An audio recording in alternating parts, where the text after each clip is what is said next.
Hello and welcome everyone to today's News Tonight, the weeknight news show where we're joined by special guests and our lovely patrons to discuss the day's gaming news. I'm your host, Derek Bittner, and I'm joined today by my good friends and GVG co-founders, Steve Bowling and Ash Polson, as well as our very special guest, Matt McMuscles. Welcome, Matt. Hey, thanks for having me on, guys. Man, I am so excited. Yeah, seriously. I am excited that you're excited.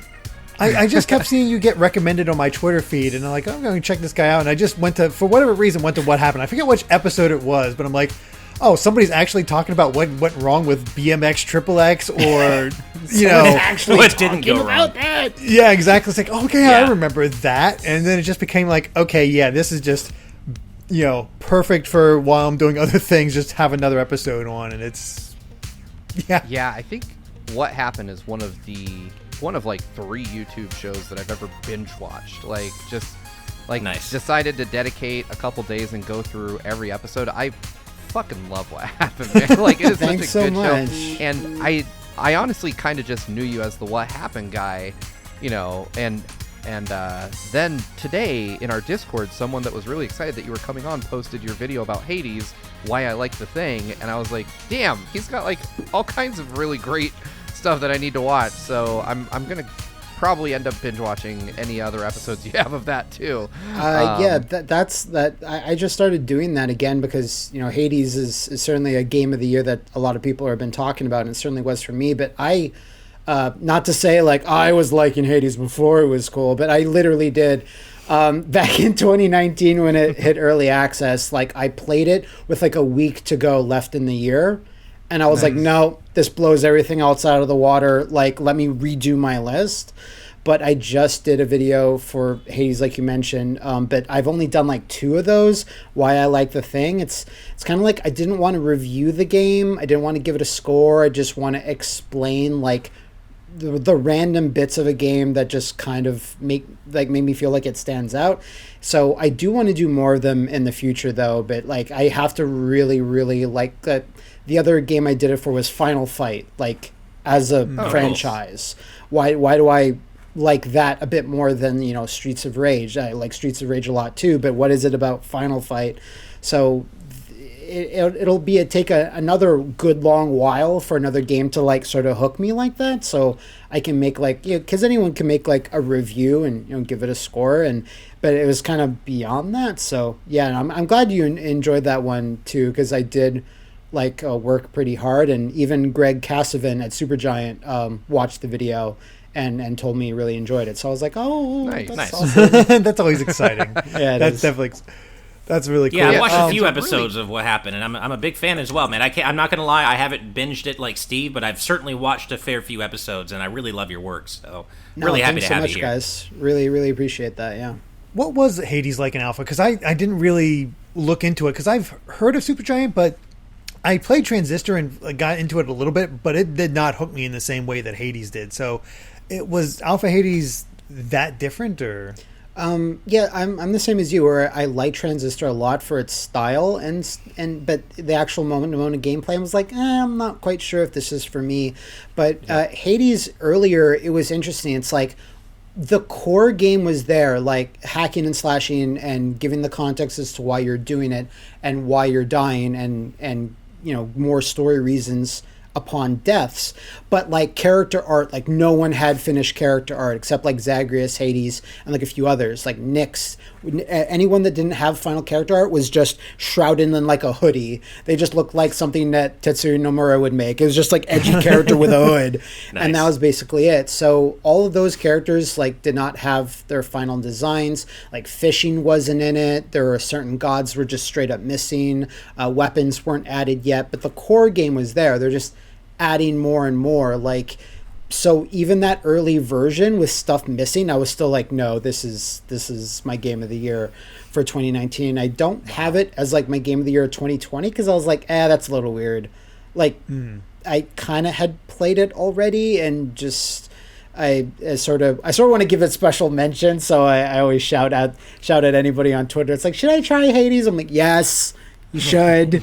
Yeah, I had a lot of people get on me for that. When I was like, all right, I'll try out Hades, and then within the first 5 minutes of feeling like the buttery smooth controls, I'm like, oh, I get it. And then the story elements start coming in, and I've beaten it once, 9 more times to go, but I've been streaming it, so I haven't. Awesome. I'm just making slow progress, but apparently I've been doing pretty well because I got my first victory in 10 runs. That's good. So.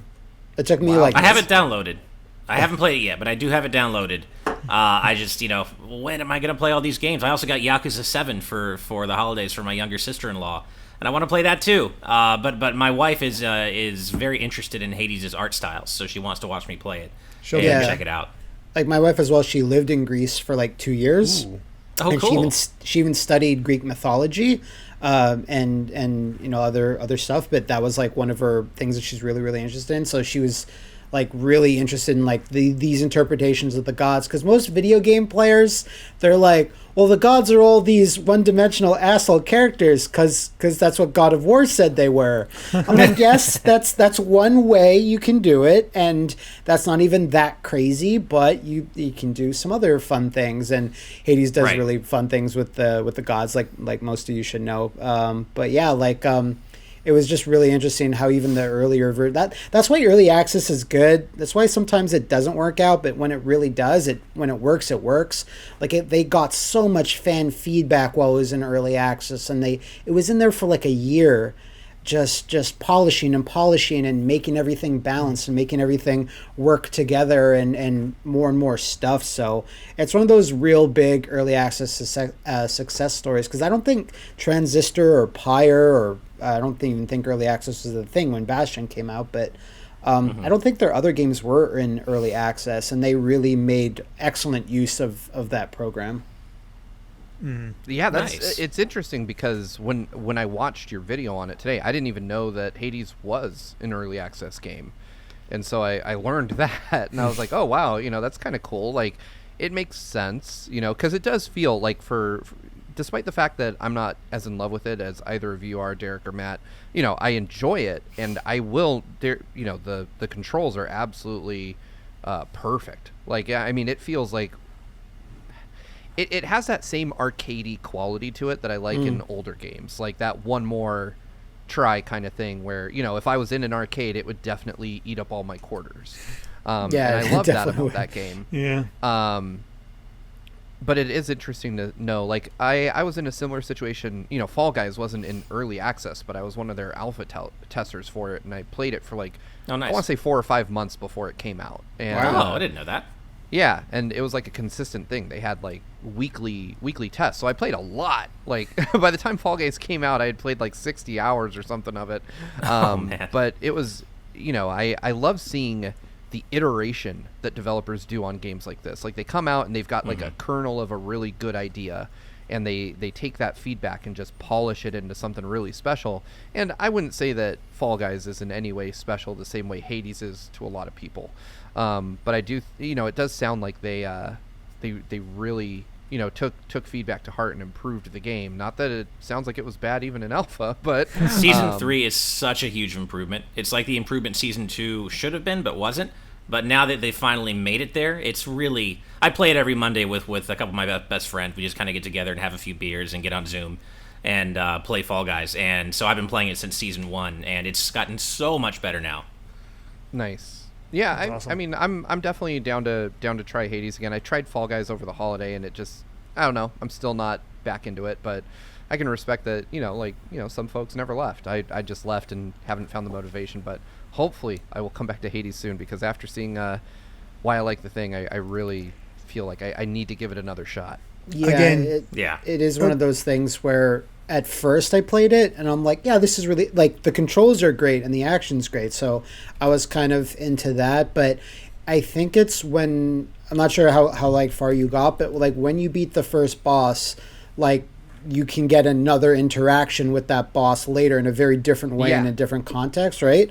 So after that, I was like, that's really interesting. I've never seen a game do that where, like, sometimes you can say, like, an RPG or something, or someone joins your party after you beat them. Not that this is the exact same thing, but that was kind of my real, like, that's really cool, because that's a really cool boss, and they're not joining my party, but I can still have an interaction with them, and that happens more and more. And that was kind of the thing that made me go, okay, this game really is something special because I've never quite seen it done that way. But then, like my friend Maximilian, he started playing Hades like a lot, like more than me now, and he's really into the moment-to-moment action. He likes the story stuff, but it's not what keeps driving him back to it. It's the actual like making your build and figuring out all real cool combinations of weapons and powers and such. So that's what he's getting out of it the most. And I've seen other people that don't like the moment, or like they're like, oh, the moment, the actual levels and beating bosses, it's really too hard for me. But I love all the characters, so everyone can kind of take something out of it. And I don't even like. Well, I was never really into roguelikes. Like I played Dead Cells quite a bit. And I really like Dead Cells, like in terms of its gameplay and its action, but it's like there's not really much story to speak of, or there is, but it's like little breadcrumbs of it.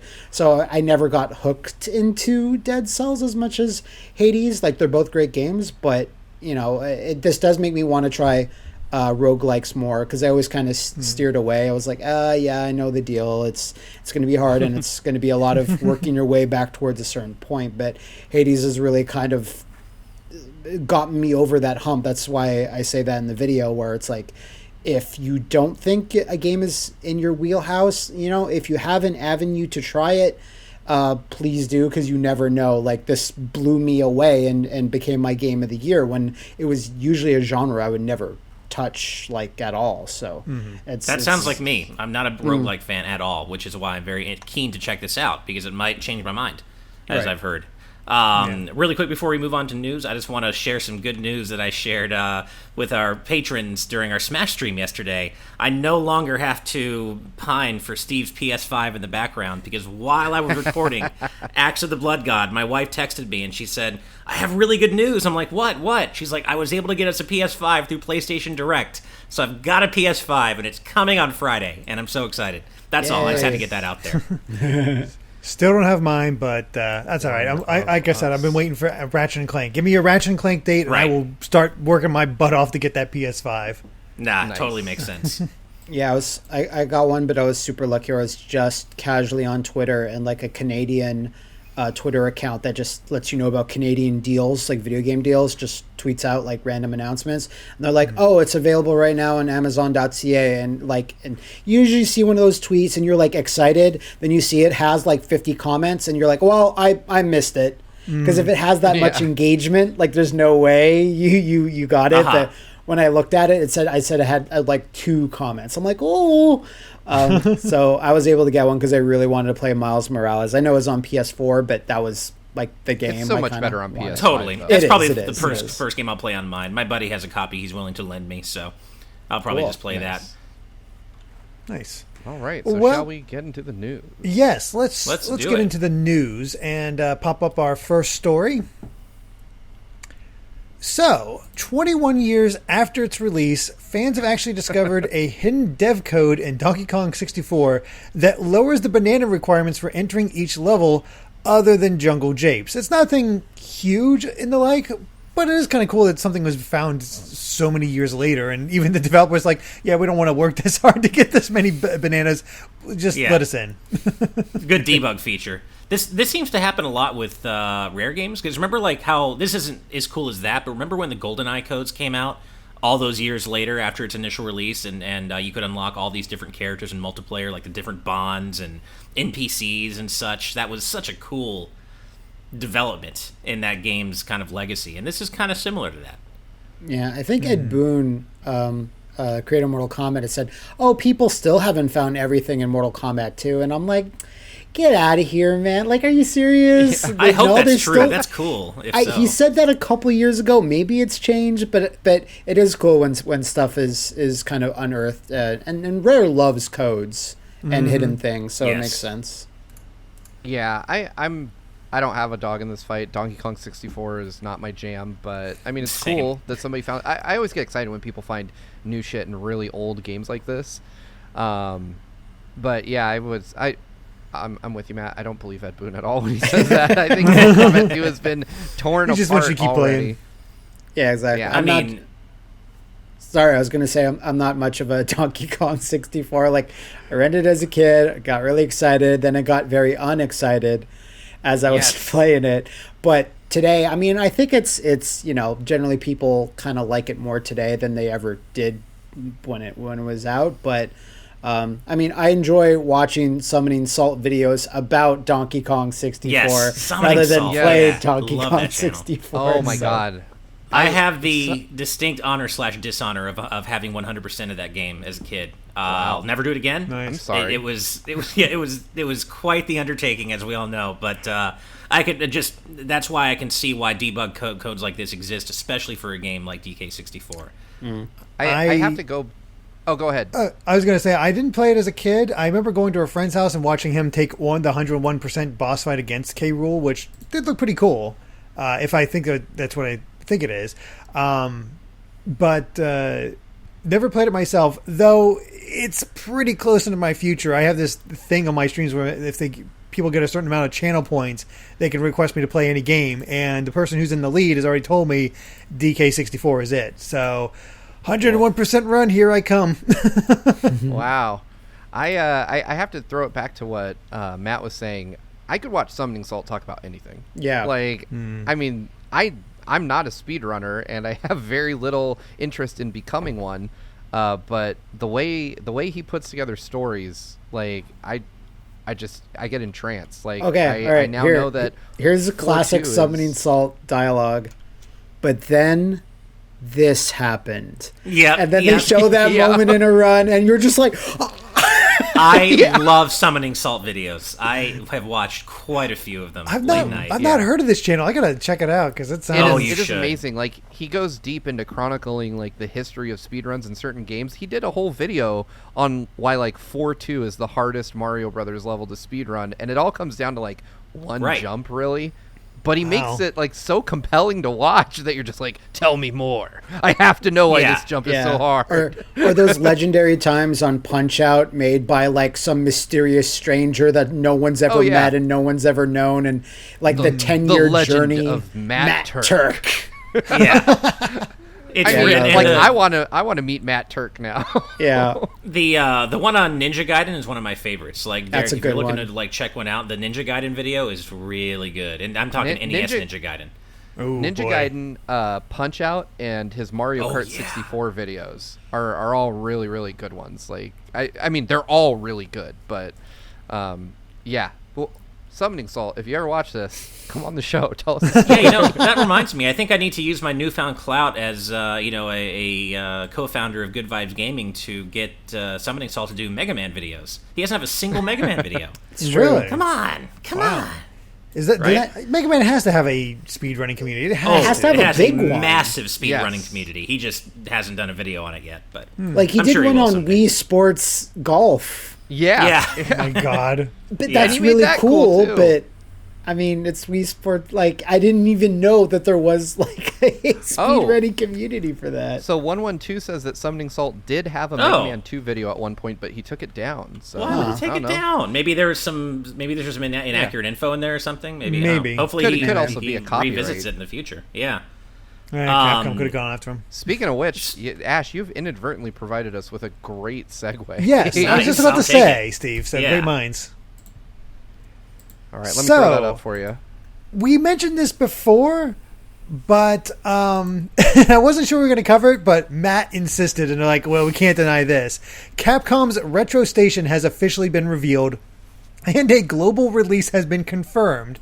And if you remember, this is the one that has all the Mega Man, the Power Battles, the Mega Man X, and the Street Fighter collection on it. It's like, what? Okay. Yeah. I don't know why this is a thing. It's cool that it's getting a worldwide release. I guess the neatest thing here, probably for game historians and also Mega Man fans, is the fact that we're getting the console version of Rockman and Forte, aka Mega Man and Bass, which is really cool because it's way better than the GBA version. But why does this exist? Why Mega Man Soccer next to Mega Man X, next to the Mega Man arcade game? Like, it's so... And then 4 versions of Street Fighter 2. Which they just released that with the Street Fighter Anniversary Collection or something like that? Yeah, I just like, and why then Super is Puzzle there- Fighter 2 Turbo. Like, what? Why is there a gigantic Capcom logo that's an arcade stick, but only in the UK, but it gets the only home port ever of the Alien vs. Predator arcade game? But only this stick. You can't buy it anywhere else. But Capcom, I don't know why they keep licensing out one or two games that people really want for super high price. You can only get the Capcom Marvel games by getting an arcade 1-up arcade, but only there. I don't know. And then they have that Switch arcade compilation thing that has packs, and those are like, I don't think any one part of Capcom is communicating with any one part of Capcom and saying, can we not just have one thing for people to experience like our history? Why is it divvied up? Like, Nintendo doesn't even do this. Nintendo is the king of doing this. It's crazy to me that Capcom keeps doing these, and this is the latest. They're having a Mega Man one.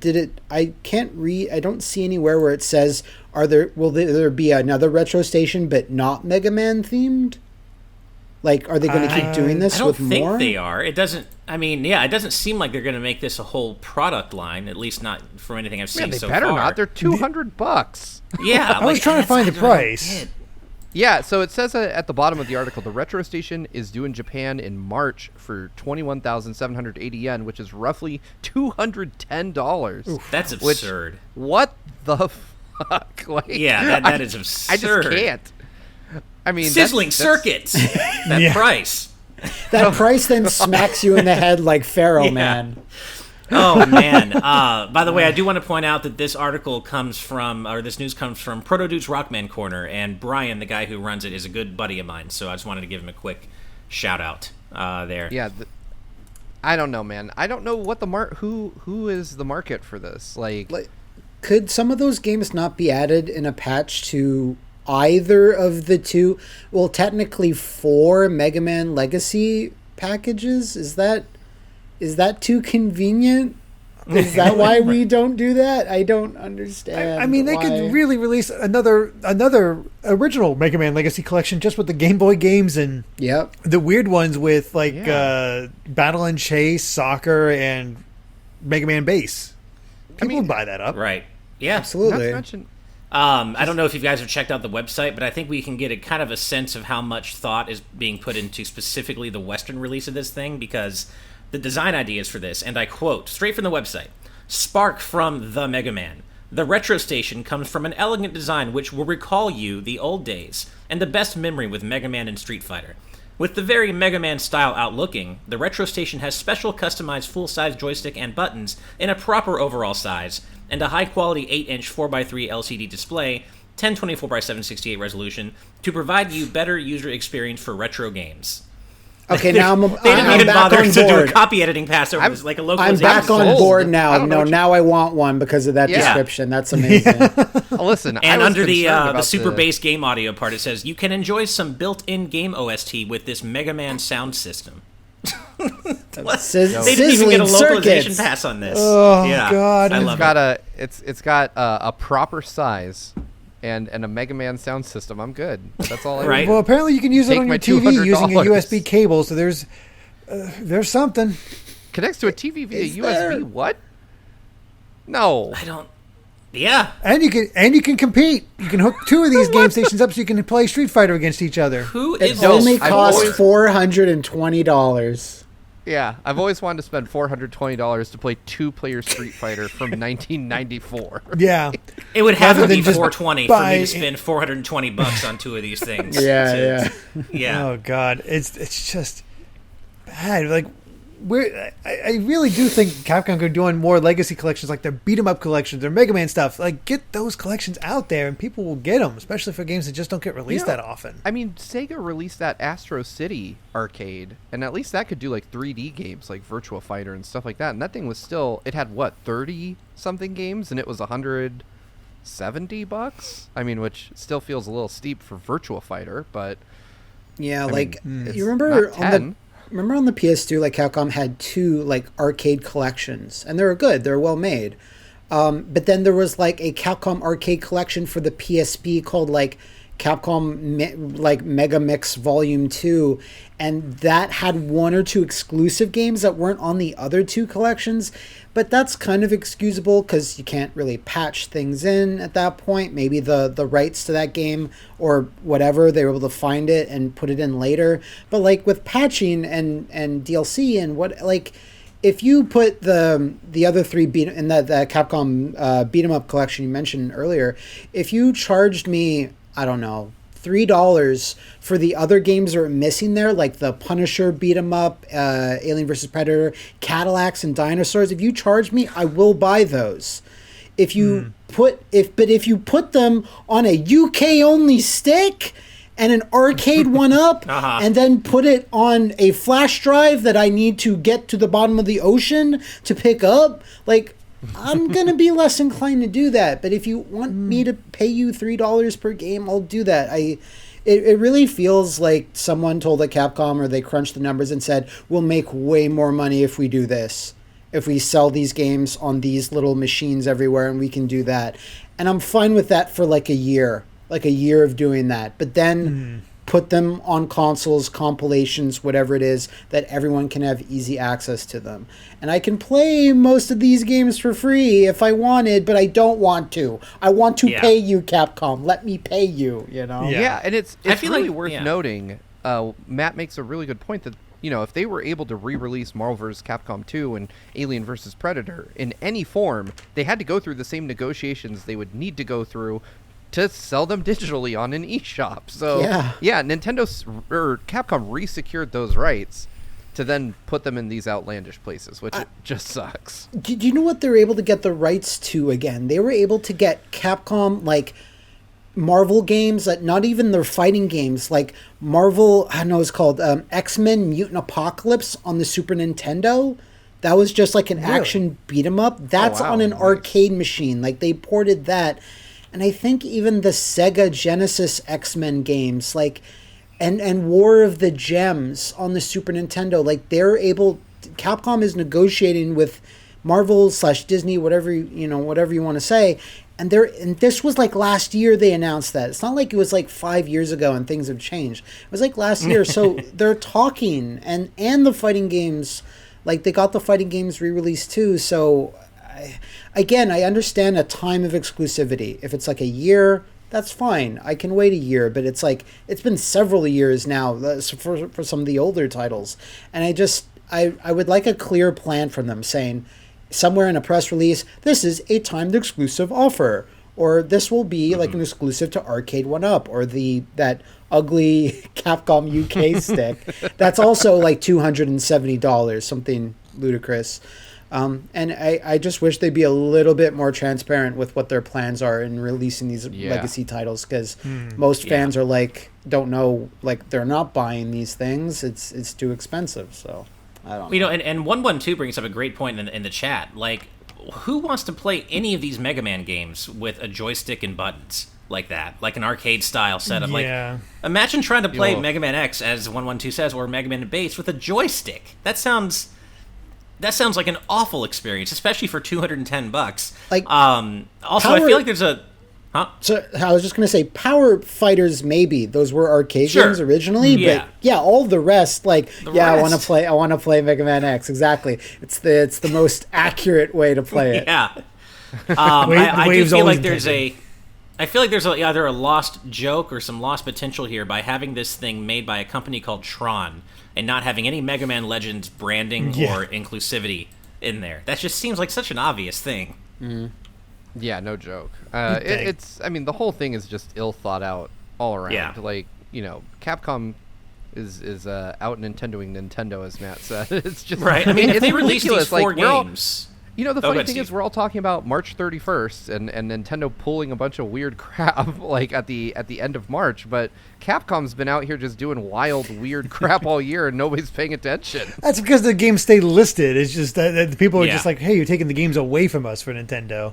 Then watch Nintendo have like this amazing thing that happens on April 1st. You know what, though? I'm going to come out here and say I'm more okay knowing that some of those games are going to disappear than knowing that they're locked to just weird region-exclusive pieces of hardware that are insanely expensive. Like, if somebody was like, Mario 35 is available only on this Nintendo logo-shaped arcade box that also costs $200, that is also only in Europe, I would be pissed. Like, there's those really cool HD ports of that Chinese NVIDIA Shield thing. Yeah, right. Oh, yeah. Like, those are locked there. Now, there's political reasons why they're locked there and they can't get the rights back to them or whatever it is. I would love to play that Conduit. The Conduit. I love talking about the stupid Conduit franchise for the Wii. That's locked on the NVIDIA Shield, and I would like to play that. And I do agree that I'd rather be told, you have a couple of months to play these. Does it still kind of suck? Yeah, it does. You have a couple of months to buy these right now at a standard price, rather than you have to pay $210 for this thing that we made 500 of, and it's only in the UK, so plus shipping. Like, that's more of a barrier of entry. It's a different type of disappointment, unfortunately. Very true. Well, and like the weird thing with all this is if they want to make money off these hardly ever been re-released Mega Man games, fine, that's great. But as you guys kind of touched on, they could easily do like a third or a mini legacy collection with these 4 games minus Mega Man X and sell it for $20 and make good money on it. Yeah. They don't even have to localize Mega Man and Base. Like, why do this? It's like, I'll do it for you. Like, yeah, I'll get a group together and we'll do it if you don't wanna. There's some amazing legacies for a lot of these companies, and they're just not releasing them. They're stuck in these old consoles and systems that you just can't get to. Like, I'm still waiting for my Castlevania Anniversary Collection 2. I want my GBA and DS titles. Come on. They teased the sequel. Yeah. Give it to me. Like, even the Contra one. The Contra one was, like, decent, but I really want a Contra Rebirth from WiiWare. Yeah. Like, that was the one that just, like, that's locked on something. You would need a Wii with it pre-downloaded to play it. You know? I had to do the same thing for Castlevania The Adventure Rebirth. There was no way for me to play it other than the fact that Johnny was very kind and had it on his Wii U and let me borrow it so I can play it and stream it for when I did that whole thing. But yeah, those are good games. Why aren't they not porting these? No, there's no time. Well, I don't know if I would call Mega Man Soccer a good game, but it's still worth porting to a third Legacy collection and selling it alongside the others for $20. Mm-hmm. I don't know. I'm sure Sega will have a brand new collection next year that's just Virtua Fighter for the Genesis, and that's it. That's the only game that's on the collection. We have to re-release 112. Yeah. Sorry. Oh, sorry. Go ahead. I was going to say, like, we can never release the other Virtua Fighters, but we will re-release Virtua Fighter Genesis every chance we get, every year, in some other new format. It's just, I don't understand. We got 112 reopening an old wound here in the chat, talking about Mega Man Mania for the Game Boy, which is supposed to enhance the 5 Game Boy Mega Man games with color and other stuff. But they lost the source code. I was so looking forward to that. And they never released it, and it just got canceled. And now, thank you for freshly opening that wound and squeezing lemon juice on it. I appreciate it. Well, with that said, let's hurt Ash some more with our next topic. Oh, no. This is the worst. Oh. MAGFest future has been thrown into considerable doubt as its president, Paul Bertel, and a board of directors have fired long-standing staffers in retaliation for being accused of abuse, harassment, and, more. Just all of it. Just name it. It's yeah. I mean, straight up, people who were involved in MAGFest and key to making MAGFest the convention we all know and have loved it to be, have said straight up, MAGFest is canceled. This is not the same show. If it does continue, it's not run by the same people. It's not going to be the same show. And if you go, you're supporting abusers. And it's like, why does everything good have to be ruined? Why can't we have anything nice? MAGFest was one of my very favorite things every year to go to. We have a whole group of friends, my wife and I, that we go to, share like 3 hotel rooms and just party it up all weekend and celebrate video game music and video games. And it's the greatest place on earth. It's like Disneyland for me. And I don't know if I'm ever going to get to go back. It was already not happening this year, thanks to COVID, which makes sense, of course. But maybe they will pull a GVG and rise from the ashes with the people that I hope so. that helped create it. So who knows? I hope it does. But I feel like I need this explained to me like I'm 5 because I don't know what happened. I'm reading the statement that was put out, but I didn't have time to dig into this story, and I see that a specific person and the board of directors are being called out, but for what? So at least this statement says, 6 months ago, every full-time paid MAG employee filed a formal HR complaint against their boss, the executive director Paul Bertel, for verbal and emotional harassment and abuse. MAGFest's board of directors is Paul Bertel's manager, so the complaint went to them, and yet they ignored the complaint and continued to support Bertel instead of the people he was allegedly harming. Obviously we have to take all these things at face value, but the only person who's saying that he didn't do anything wrong is Paul. And he has actively retaliated against anybody who has come out and said anything. So, I feel like the writing's on the wall here, Yeah. Now they don't go into exactly what kind of harassment occurred, but it does sound as though that it doesn't reflect the values that MAGFest typically does. MAGFest is supposed to be a safe space for people from all backgrounds, and it typically comes off that way. At least it has to me when I've been there. But interesting. It's apparently the people who have worked so hard behind the scenes to make this convention happen have not been treated well, and I hate to hear that. I hate to hear that. Yeah, I mean, I'd gone to MAGFest like 3 years in a row, and I enjoyed it every time. The last year though, I had a panel being set up there, and I worked with, it could have been like a million things, a communication breakdown, I don't know, but it's the only convention of its size that kind of dropped the ball this hard, where I worked with someone, emailed back and forth for like a good month saying, I need this, we're going to play Sonic Shuffle, make a big thing, like I needed this, I needed that. I provided as many things as I could, and I just show up in the room and it's just empty. There's like nothing provided. There's zero communication. The person I was talking to is not responding. No one knows what the hell is going on. And we made the best of it. We just kind of winged it and did something else. But I was kind of done after that, because I never got I sent an email, like not angry, but just saying like, hey, I need an explanation as to why like none of this, and I never got anything back. Not to say that has anything directly, connected to this story, but I was kind of like, you know what, I think I'm good for a while. Things go wrong at cons, and I understand, but this was just like everything was just not there, and this was about 10 minutes before we're supposed to have it happen. So it was kind of a nightmare for me, but I heard from several other YouTubers that I'm not going back to MAGFest again, because they had similar experiences, similar things that went wrong. And again, when your con gets so big, it's hard to, but MAGFest was always like the biggest, smallest con ever.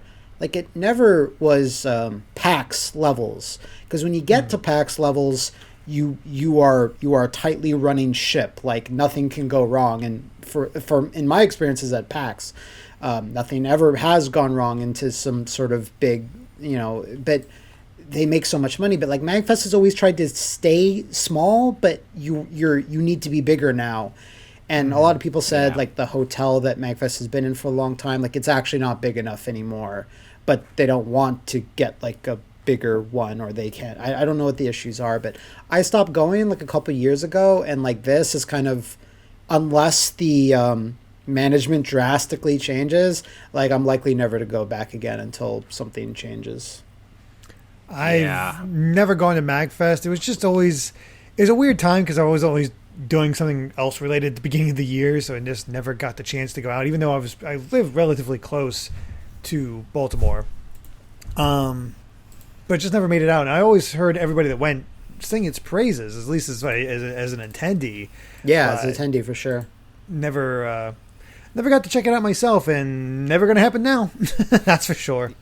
I'm so glad I went this year, because I should have gone way before I did, but I got to go 3 years in a row, and this year was the last one, of course. And this year specifically were like 4 of the greatest days of my life. Like, it was just, we had so much fun with our Mag fam, and so I'm so glad I had that experience, because we may not get it again. Hope maybe something can happen. I know MAGFest is asking that people signal boost the message.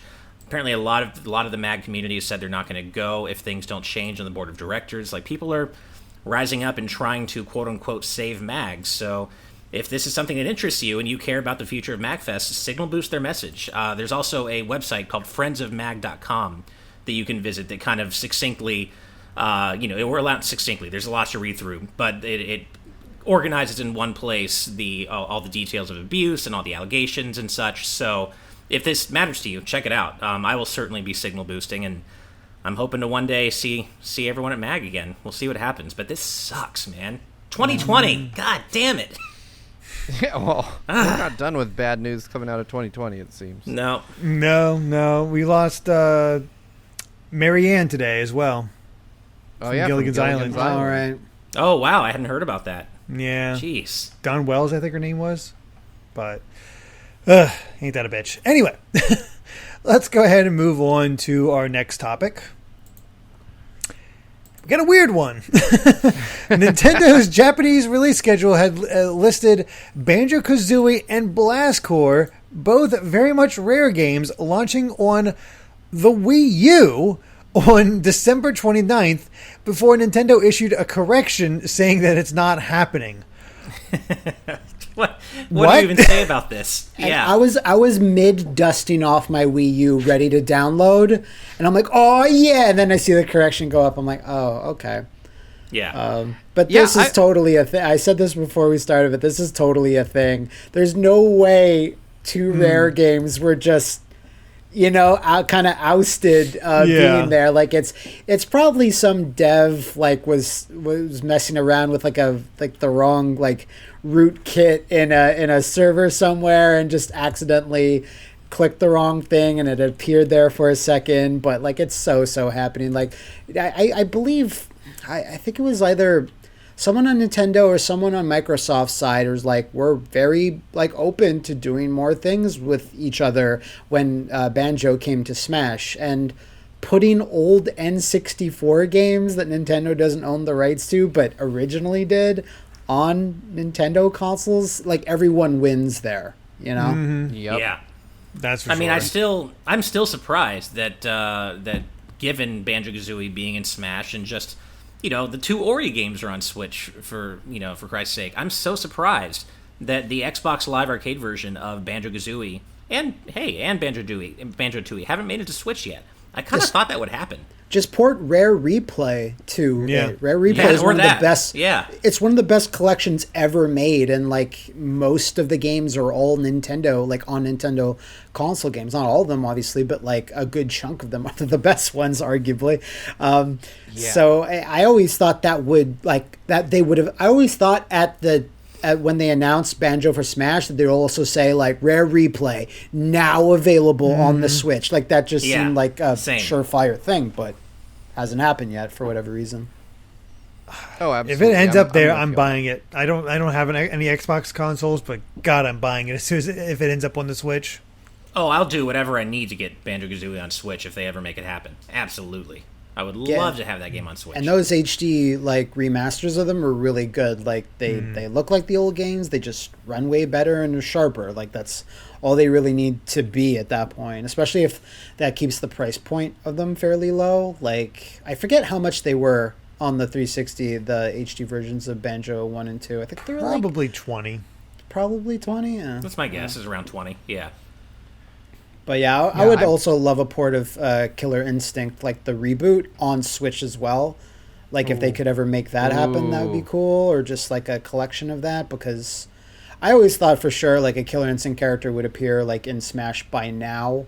I mean, that kind of makes sense, but I mean, Banjo is obviously a more cherished. There's not that many Riptor fans compared to Banjo fans. Right. True. Man. Yeah, I have to say, I feel like there's definitely more to this than just... I mean, how do you make that mistake, first off? That is a mistake that is really hard to make. And it's weird that, Banjo, I can understand. Blast Corps? That's That's a weird Right? choice. So it does kind of point to the fact that I agree with you, Matt. Like, you have to submit these games to Nintendo, and they have to clear them somehow. And it is incredibly likely that there is some linkage between their release list, on their website, and what has been approved for public release, like in their system, right? Yeah. Because it's not like somebody goes in and edits the HTML of that site every time to add games to it one by one. So it is possible that somebody like within Nintendo's own internal systems, like just fat fingered it in exactly the wrong way. It just got it on the list. So I mean, I would have done that if I was working there. I'd be like, "Whoops! Oh, I need my keyboard wand to kind of press it in." I'd be amazed if, like, next week, Nintendo's Japanese release schedule lists "Grabbed by the Ghoulies" launching on Wii U. What? That makes no sense. Like, Cameo? Where'd that come from? Speaking of Blast Corps, I actually didn't know that the Japanese name of that game was Blast Dozer. That's kind of cool. Yeah, it's a better name. Yeah, it is actually. I'd agree with that. You know what though? I like that game. I'm not going to say I love that game, but I remember. I have it, but I've never played it. I picked it up when I was on my N64 buying binge. There is nothing better than like being an angsty 90s teenager and playing a game that's just about driving into things and occasionally being a robot and things blowing up. Like it was exactly the right game at the right time because there was nothing else on the N64 at the moment. Where do you guys stand on Jet Force Gemini? If you stand anywhere at all. I played a little bit of it, but the controls felt a little wonky. Yeah. It's still a little rough. It's very rough actually nowadays. Yeah, so I have talked about my love for Jet Force Gemini. Oh wow! I touched I found a thing. Ooh, yeah. So it is. I love that game. Like it's full of flaws and it's weird, but it's ridiculously hard. Like really hard. Ridiculously but there's something about hard. it that I just like a lot. Like I have sunk many hours into that game. I still have not ever finished it, but it's on the list. It's on the list of games to finish, and it's one of those games that I love despite its numerous flaws. I would love if your camera like turned slightly down and you're actually playing it right now. Like I'm like, Steve, I can tell you right now, man. I mean, unless you're just love punishing yourself, I don't know if it's worth finishing Jet Force Gemini. I agree, it's a good game. People are saying the Xbox version's better. Game and save all those damn teddy bear alien things. I did it once and never, ever again. Oh my god. Wow. Oh no! Just having to save every alien or whatever the hell they are. I can't remember what they're called. Just to get to the final boss. It's a very difficult game, as you said, but difficult in a very frustratingly unfair way. Not in a good way. That just makes me think of Mischief Makers and the ridiculous requirements to get 100% on that and see the secret ending. I've never done it myself, but again, that same friend who did 101% of DK64 did it with Mischief Makers and all the crazy things he had to do for that. And I can't remember if it was actually worth it to do all that, but I mean, the dude's dedication. I cannot think of that game without hearing shake, shake. Like anytime someone brings that game up, it's the one enduring memory I have of that game. Yeah. All right. Well, let's go ahead and move on to our next topic. And this one we have Koei Tecmo talking about Hyrule Warriors Age of Calamity's development, some of the details that came out about that. And I'd say it's an overall pretty interesting read, what they all went through. There's some interesting highlights in here. For example, when they were creating the concepts of the champions, the team listed them. The Koei Tecmo team listed them for Zelda's team, and none of them were shot down. And they were all inspired by their battle scenes in Breath of the Wild as they were going through. Daruk was originally slower, as it's common to have a heavy character in Musou games. But it didn't feel right for the character, so I decided to add the magma attacks mid-development. Let's see. With they basically wanted the four champions to be easy to pick up and play for all of them. And they talked about how Urbosa is very popular in North America. Weird. And I don't know if I want to go into the other characters because I don't know. Kind of spoilerish for them. Now. But yeah, it's kind of an interesting thing of where they were going for them. Like what kind of ideas. Like apparently the feeling they were going for with Impa was tricky, Zelda was magician, and Link and Urbosa were orthodox. So, which sounds about right. Yeah. I find it interesting that for like spear-based moveset, Mipha's was made before Link's spear moveset. That's kind of a cool twist. I don't know if I would have expected that just because Link is Link, but of course Mipha is the headlining spear-wielding character, so it's kind of cool that they designed her moveset first. She's like my favorite character to play as in that game. Nice. Yeah, I like... I found it interesting that they originally wanted Daruk to be heavier and slower. I think that's kind of... I'm not sure I would have preferred that. I kind of find it refreshing that even though he's big, he's not like crazy slow and, like I find slower characters to be kind of annoying to play as in most games. Especially in a game like this where sometimes you have to sprint like all the way across the battlefield to get to another location. I'm like, I don't want to be Daruk then. Yeah, I much prefer playing as Daruk over Darunia, comparing our Goron characters.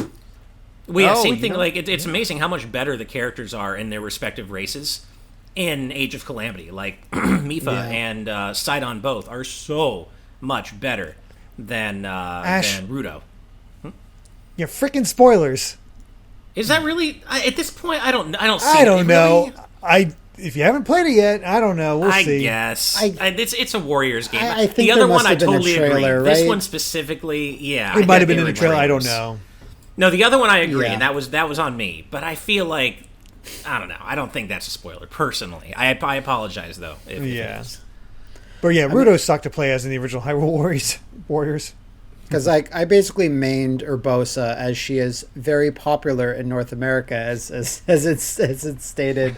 I wonder why. Nintendo's sexiest, coolest characters are very popular in North America. But it was weird because it's like, I don't want to play another Orthodox character because Link is as Orthodox as you can get, even though he's still really fun to play. But just Urbosa's like lightning meter, whatever you want to call it, like just made her that more interesting. And just that one combo where she just spins like over and over, like she's like slams her arm down, like God. As soon as I saw that animation, I'm like, oh, you're never leaving, girl, you're never leaving my spot. I hope they release a patch where they delete Rivali though. Hell yeah, my man. Delete him. I am a Rivali defender. What? But I don't. I like his. I like him. You know what I want? I don't like playing as him in this game. I was a fan of like Rivali and just how much of an asshole he was. Just because I don't know. It's kind of fun to see not everybody in love with Link. I just want Nintendo to delete Rivali like creepypasta style. Like you start up the game, and then Link just has one new recipe, and they don't tell you what it is. Oh God, Rivali risotto. There's this one blue feather sticking out of this stew. Weird. Rivali has left the party. That's all it says afterwards. Like I get Rivali's character, but you need that at the end of the quest or the game or at a certain point for Rivali to not be the jerk, but it never comes, and you're just like, oh, okay, so I had to suffer through all your dialogue and I get no satisfaction out of it. That's bold. That's a bold story decision, but Yeah, I like that that's the one thing that they did to not mess with the continuity of Breath of the Wild. They're like, yeah, Rivali's still going to be a jerk. Fair enough. Yeah.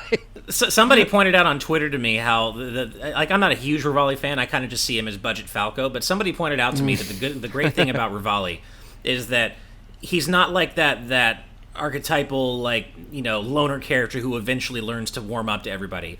Like he really does seem to hate everybody as much as he lets on. He really does, and he doesn't really ever change from that. What a great positive character! Yeah, I mean, well, the fun part is seeing the other characters interact with him and some of the reactions to like this is what this dude is like, and it's like, oh, Oh. I love how Urbosa does it. There's one scene where Urbosa's like, just none of us care. She just doesn't get on acknowledge with it. him. She's like, None no, of who, us care. who just spoke? Yeah. I didn't see anybody. Yeah. Just shoot your arrows, dude. Just shut Yeah. up. Just shut up and shoot your damn arrows. Yeah. At least the fight between him and Link is pretty good cutscene wise. It is really very cool. cool. It is, yeah, yeah. no. Yeah, for you know sure. what, And the music though? in that Like, mission I is didn't- crazy good. I didn't like how they were like on nearly equal footing, or basically equal footing, because I'm like, we know what happens to Rivali in Breath of the Wild. Like, Well, he Link gets didn't have the straight Master Sword at that bodied point, by- so Yeah. Yeah, I like, know, but Yeah. They Fighting could've Link at given me that point the- might have been a little different than fighting Windblight Ganon later on. yeah, fair. I just want them to give me the emotional satisfaction of seeing Link crack Rivali right in that damn beak. Right? Take him Evernight out. Studio asks, "Oh man, are we having the Age of Calamity discussion here and now?" We're not, but we need to do it. yeah, we can do it. We just need time to do it. That's the fun part. Oh goodness. Yeah, but it will happen. Well, once Ash settles on one location, I just realized he's in yet another location for this video. Yeah, my wife needed the living room today. Although my desk is nearly built, it's been hard to find time to actually sit down and do it, but it is nearly built, and it's going to be in this room. So technically, I'm not changing location once it's done. He's going to get his PS5 though right before he has to turn the last screw, and the desk Yeah, will there you go. never be complete. Yeah, exactly. Well, let's go ahead and do our final story of the evening. And Nintendo has revealed the best-selling Switch indie games of 2020. And there's some ones you'd expect, like Hades and Ori and the Will of the Wisps. They're on there. But there's also some really cool surprises on here as well. Very happy to see Streets of Rage 4. Super happy for Spiritfarer. Yeah. Shantae and the Seven Sirens. I can't remember if I've said that before, but anyway, Sakuna of Rice and Ruin. Somehow that's considered indie. I didn't think of myself, but okay. Bloodstained Curse of the Moon 2, Crosscode. There's some really good stuff on here. Carrion, Super Mega Baseball 3. I haven't even heard of that. I know. neither So, have I. If you can count Ori as an indie, you can count almost anything. I mean, it's true. Microsoft published. Yeah. Sure. I don't know how Microsoft has managed to convince people that one of their first-party franchises is an indie, but cool. I wouldn't consider Bloodstained an indie either. Like, it's published by Deep Silver, which is a big publisher. Like, it's Yeah. and it got like lots of. I mean, Way Forward worked on that. NT Creates obviously did. Like, it's a big production. I guess just because it's 2D, does that mean it's indie now? guess. Like, but then you got Jackbox here that's indie, which that seems weird too. yeah, it's a massive That is franchise. Yeah, some of these are like like I a look little, at these, and I'm looking, and I'm like maybe half of this list isn't really indie, but okay. I like mean, there's Streets of Rage 4 does not. I believe it doesn't have Sega's logo. Like, Sega gave the franchise to .emu. I think. Yeah. I don't Yes. think their logo's at the front. No, I So- don't No. believe so. I guess logo- it is but- indie. By the way, Yeah. Matt, Curse of the Moon 2 is handled entirely by NT Creates. This is the 2D, classic Vania sequel, not the main Oh one. The, God, yeah. original. Sorry. Yeah, Bloodstain. Okay, sorry about that. Yeah, you're totally right. Oh, no but worries. well, Apparently so it was 505 games, maybe? 505 I'm not sure. and not Deep Silver. Okay, yeah. So it's I kind of on the constantly cusp. confuse those two. yeah. But So yeah, I mean, it's a good list. Hades, we've Definitely. spent a lot of time talking about. Streets of Rage 4, I know we all love that game.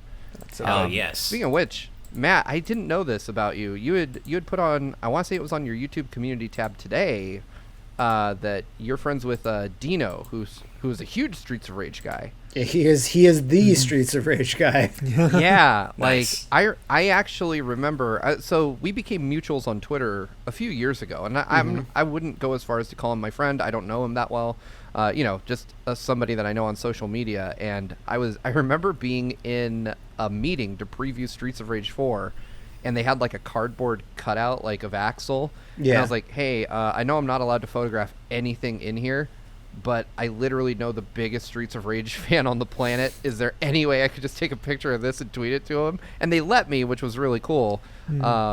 But yeah, I've watched a lot of his streams, and he's a really cool guy, and he posts like really obscure, insane fighting game glitches on his Twitter. So if you've ever wanted to see the weird side of fighting games, like, dude digs up all these clips from all over the place and shares them.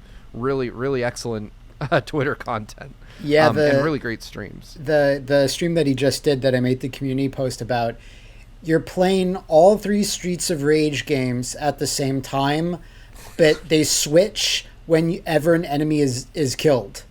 So it'll rotate from 1 to 2 to 3 back again. So, and it takes a little while for an enemy to like blink off the screen. So it's not like immediate, but it's enough to get you ready for it to switch. And you complete each game in a chunk at a time. It's like the craziest thing. Like that sounds so cool. Yeah, I know, and he's like, "Oh God, Streets of Rage 3, fine," and he plays through 3, and he's like, they don't have this working yet. The way that this is set up, they don't have it working with Bare Knuckle 3, which is far easier, far more balanced than Streets of Rage 3. So he's like, "Oh God, I'll do this again when they have Bare Knuckle 3 and not Streets of Rage 3." But yeah, Dino's really cool. Him and I and another guest we're going to have are working on something in the background to kind of do like a beat 'em up style show. We want to do that hopefully in the next year. Cool.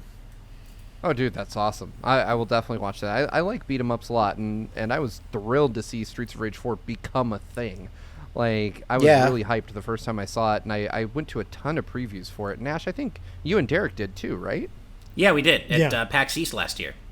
Oh, yeah. What a game! That might have been because that's where I played it the first time too at PAX East. They, one of the companies, I think Guard Crush, one of them followed me on Twitter, and I follow back, and I saw that there was like a constant they just closed the door and no one can get into the Streets of Rage booth, and I just messaged them. I was like, "Can I play it?" And they're like, "You can play when it's done for the day, like when the setup is like done for the day," because I was presenting a game elsewhere at the show, so I was at that booth all day, so I got to sneak in and play just a little bit. And that's when I played a version where they didn't have any new sound effects. They just had the old Streets of Rage stuff in, and they didn't have anything else yet. So that must have been what you guys played too, I assume. We got to play a pretty early version, and we was like, "Man, this is so polished already. This is almost like feels ready to go." And then it took another year for it to be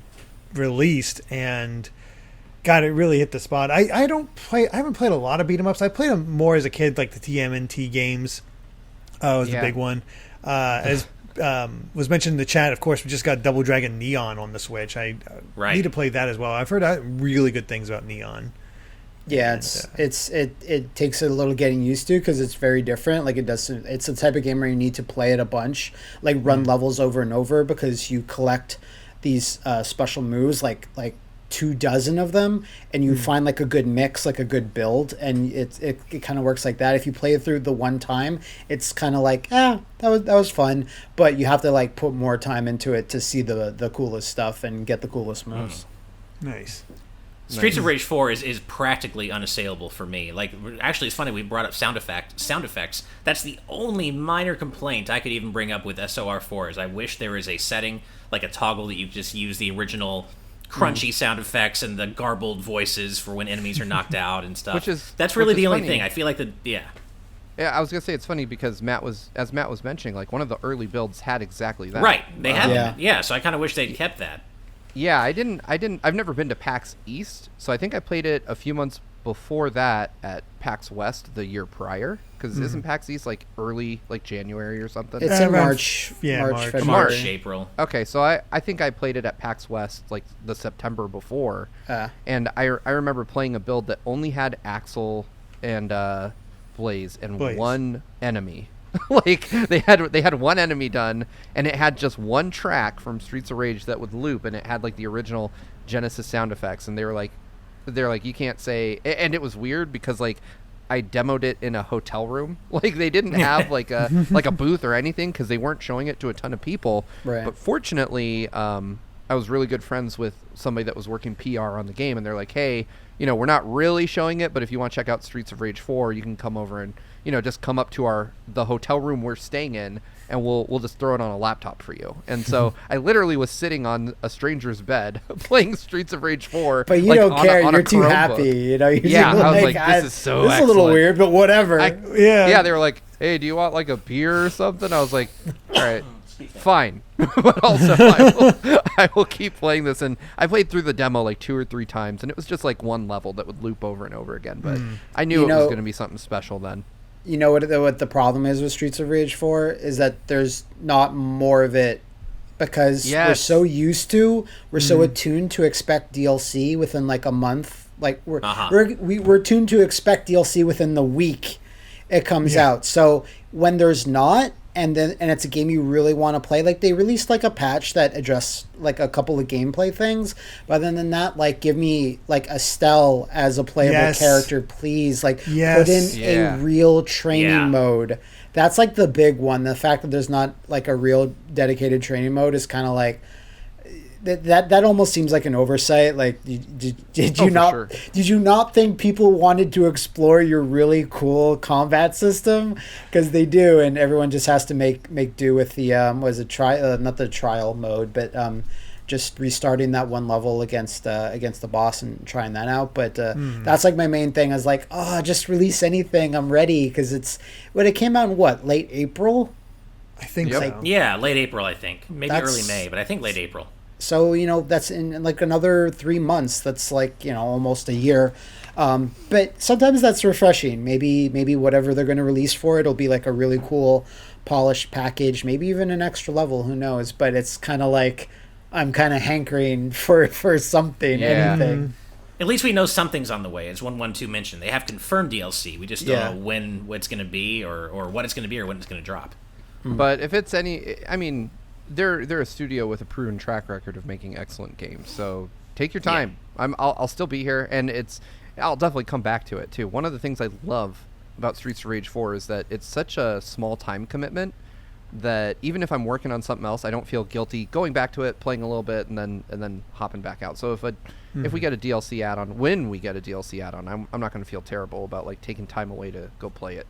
Right. Have you guys played Guard Crush's previous beat 'em up? No, I don't believe What's so. What's that one? Go into Steam, search for Streets of Fury EX, and get ready for I love that name. I'm doing this right now. You know what? You can describe, if you like, for the audience at home, what Streets of Fury EX looks like. Oh boy! Oh my god! It's requiring checking this out right now. Back into my hold on. Streets of Fury EX. Oh bye. This will be worth it, trust me. Fight the gangs of Paris. Oh my god, what? It's like MoCat. Like Mortal Kombat 1 and 2 style. But its combo system is incredible. It's super loose and janky, and you can do the craziest things. Oh my gosh. Ththis looks great. These are all martial artists and friends, because Guard Crush is in Paris. So they just had all their friends dress up, and it's just the craziest game. That is ridiculous. This looks great. When you play it, I wouldn't call it great, but there's something about it. There's a demo, and it's currently on sale till January 5th on Steam for $1.50. Yeah. Well, there you go. It's a special game. I'll say that easily. Just in case $1.50 is too much, there is a demo as well. Yeah. There you go. That's great. All right. It's not playable on Mac though. Bummer. Oh well, that's okay. Oh well. I'll watch a YouTube video of it. Unreal. But nice to see Nintendo support indies. I have quite a few of these on this list, and I'd say from what I've heard, pretty much all of them are worth playing. So yeah, definitely worth that. But I think with that, we have covered all of the major headlines from today's news. So yeah, this was a fun episode despite some mostly light topics. And Matt, thank you so much for joining us. It was a lot of fun having you on. And for the 1 or 2 people out there who somehow don't know who you are, tell them where you can find you at. You can find me on YouTube at Matt McMuscles. It's funny because I don't have many muscles on YouTube, so just put that in. My channel is called the Matt McMuscles Flophouse, where I do What Happens, an investigative series about video games with troubled development, also some other things. I love Spider-Man games. I play a lot of Spider-Man games on my channel, and you can also find me at Twitter at the same address. And if you want another beat 'em up, you can definitely check out a beat 'em up game I produced called The Takeover, which is also on Switch and Steam right now. PS4 version coming when the pandemic hasn't slowed everything down to a crawl. Whenever there's a dev lately that has said like, oh, sorry, just, we have to delay things, like the pandemic affected us in ways we never, and my heart goes out to you, because just the simplest things take the longest nowadays. So because of it, unfortunately. But it's a Streets of Rage homage. So there you go. It's the theme of this episode, I guess. Apparently, Hades and Streets of Rage. I've seen the trailers for that game. It kind of has like a I don't want to say like a Donkey Kong Country vibe to it, but visually it has kind of that like three. It's very 90s CGI Killer Instinct sort of looking thing. Yeah. Nice. Cool. It's like $6 on Steam. Yeah, probably. Probably. Oh no, it is. Like I just looked it up because I was trying to make sure it was the one I thought, because I heard The Takeover and I was like, I think I know that game, and so I googled it real quick, and yep. $5.99 on Steam right now. Not bad. On sale. Not bad. Not bad at all. Check it out. And thank you again for joining us, Matt. It's been a no real problem, guys. pleasure, man. It's been really, really fun too. I kind of went in knowing what to expect. It's like, we're just four dudes talking about video games. It's going to be fun. And that was definitely delivered. So nice. Good stuff. I mean, that's all you really need, right? Just talking about that sort of stuff for an hour or so, and who knows what subjects will come up, but it'll be a lot of fun. But I guess before we sign off, we do have to give a special thanks to all of our patrons at the producer tier for helping to make this show happen. It's been, I guess this really is our last TNT of 2020. So thanks for getting us into, being with us, supporting us. It's been interesting getting this channel off the ground. Yeah. We all have a lot of plans and of helping to make it grow and do more. But for sticking with us right from the beginning, we really do thank you. And an extra special thanks to all of our patrons at the executive producer tier and above. And those fine folks include Rob Arman X, Dan Entwistle, Z Patty, Adam O'Sullivan, Floating Mew, Christopher, The D-Pad, Vesmio, Waffle King, Kieran Phillips, Benny Yao, Rosa Bowling. Hi, Mom. There we go. I was waiting. I waited. Geller, Shiny Turkey, Titus Malvolio, Jake Pelka, Michael Phone, Mitchell Herring, Jay Acosta, Game Explain, Charles Zaz, Andrew Medeiros, Jonathan Belmare, Katie Kongfax, Patrick Harrison, 112, Scott Barber, Evernight Studio, Rocks the Cat, Loyal Dingo, Asran127, Phantom 23, Sean Garrett, Shadow the Cat, and Guillaume Monet. Holy crap, that list is getting, it hasn't grown, but it's still long. But thank you all so much. And remember that you too can become a patron over at patreon.com/GVGaming, where you can watch today's news tonight live for as little as $5 a month. Thank you all so much for watching. And if you like this video, be sure to subscribe to Good Vibes Gaming for more good times like these. So until next time, good night and good vibes. Until next year, good night and good vibes. Yeah.